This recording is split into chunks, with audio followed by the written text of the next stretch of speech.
Құлпынай құрамындағы пайдалы заттар бір-бірінің әсерін күшейтеді.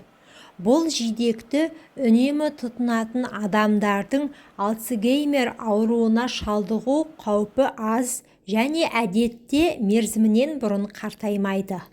Ғалымдар құлпынайды пайдалылығы жағынан ең жақсы 20 жидек пен жемістердің тізіміне енгізген.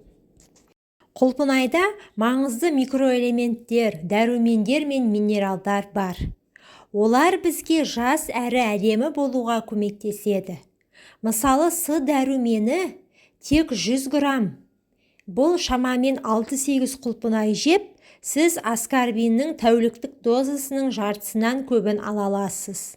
С дәрумені ағзада бірқатар маңызды функцияны орындайтын антиоксидант. Сонымен қатар, ол тері мен буынды жақсы ұстау үшін маңызды коллаген синтезіне қатысады.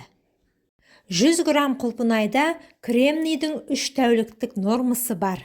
Ол буындардың, майламдардың дәнекер тігін нығайтуға, терінің серпінділігін сақтауға, шаш пен тырнақтың күйін жақсартуға көмектеседі. Сондай-ақ, эластин мен коллаген синтезі үшін кальций, фосфор, күкірт, магний секілді макро және микроэлементтердің сіңуін ынталандырады. Неғұрлым піскен болса, соғұрлым пайдалы. Құлпынайда С дәруменінен басқа полифенолдар сияқты басқа антиоксиданттар бар. Мысалы, антоцианиндер. Антоцианиндер кез келген жеміске түс береді. Сондықтан жидектердің түсі неғұрлым ашық болса, оларда антоцианиндер соғұрлым көп болады.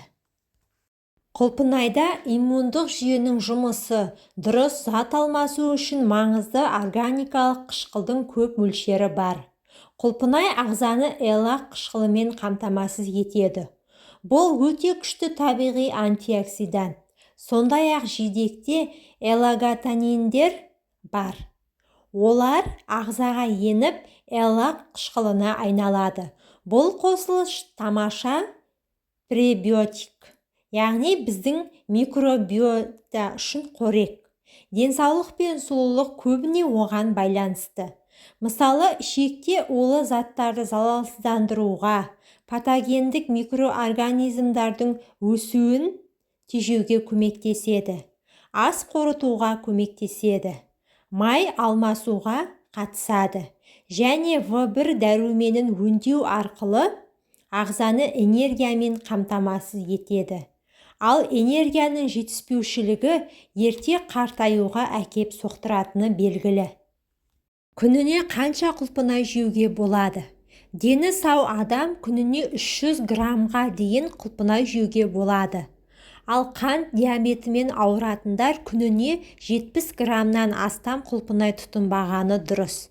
Назарларыңызға рахмет, пайдаларыңызға жарасын. Менің каналыма тіркеліп, видеоға лайк басып кетуді ұмытпаңыздар.